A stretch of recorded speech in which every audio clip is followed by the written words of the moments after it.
mantiene fresca, eh? Bevi l'amore, bevi.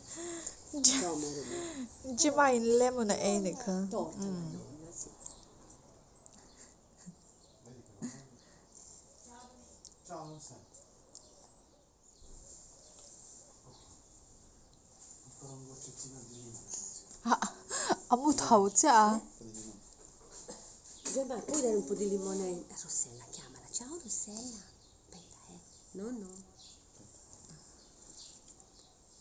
Sbrigati, no, che la mia bimba vuole. Oh sì, ero.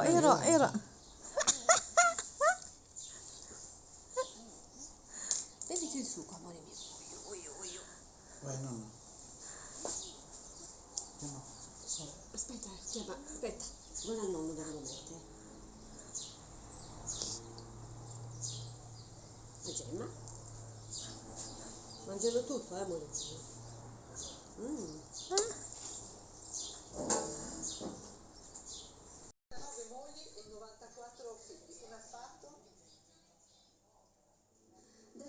Nessuno avrebbe mai creduto che un umano sarebbe stato in grado di impensierire il Signore dell'Olimpo e sottrargli uno dei suoi primati, quello di padre più prolifico. Si chiamava Zona Chana ed era il capo della famiglia più numerosa. Zona Chana. Mogli, 94 figli e 33 nipoti, per un totale di ben 166 persone.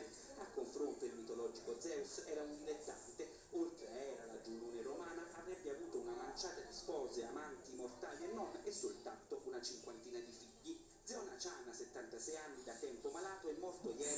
Zona Chana, anti. A 17 anni di primo matrimonio, pare che 10 donne li abbia sposate in un solo anno. Zona era il leader di una setta di tipo religioso, la Chana Pol, fondata nel 1942 dal nonno, consente agli uomini la poligamia e conta oltre 2000 adepti.